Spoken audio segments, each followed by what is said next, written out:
Binuhat ni Luka Doncic ang Slovenia sa huling laban kontra sa Italy. Halimaw na halos makapagtala ng triple-double si Doncic mga idol. Huling laban para sa 7th place, habang babagsak naman sa 8th place ang matatalo. Huling push ni Luka para mabigyan niya ng panalo ang Slovenia, habang magandang pagkakataon rin ito para sa kupunan ng Italy. Well, first quarter maagang umararo ang Team Italy. Driving 200 slam dunk kagad ang ginawa ng Italy, habang maalat naman si Luka Doncic sa mga unang minuto ng opening quarter. Pero under 5 minutes nag-umpisa ng uminit si Doncic. Isang one riding layup para sa pinakauna niyang puntos. Nasundan naman kagad ni Luka ng isang long 3-pointer. Luka Doncic mayroon ng 5 points. Nasa written na rin ng kanyang laro itong si Luka. Hindi rin nagpapaiwan ang Italy kung saan may panagot din sila sa opensa ng Slovenia. 18-15 end of first quarter. 3 points lead up by Italy. Second frame mga idol, maagang takeover mode para sa Slovenia. Paunang kumana si Zoran Dragic sa mga unang minuto ng second quarter.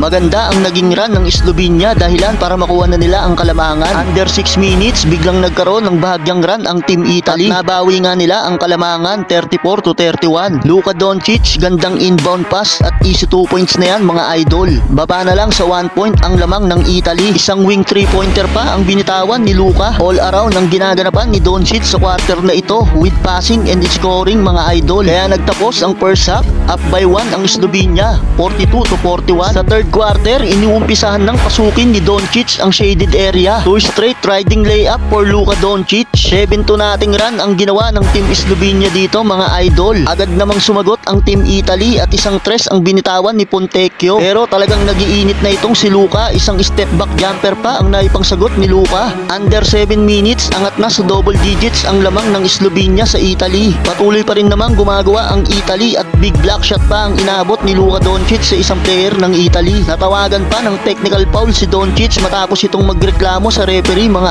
idol. Dahil dyan lalong uminit si Luka at unti-unti nang lumaki ang kalamangan nila sa Italy. Wala nang 10 segundo ng third quarter, Luka Doncic bumira pa ng isang wide long 3-pointer. Hype na ang buong crowd sa buong MOA Arena mga idol.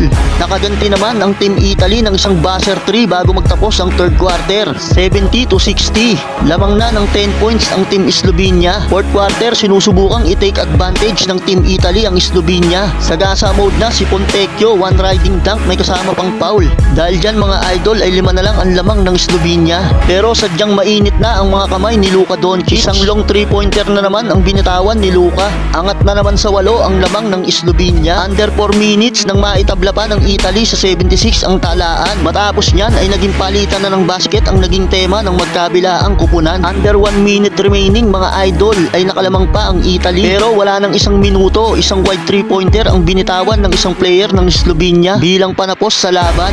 At sa uli ay panalo ang Slovenia. Final score 89-85. Luka Doncic nagtala ng almost triple-double with 29 points, 10 assists and 8 rebounds mga idol. Secure na ang 7 spot para sa Slovenia.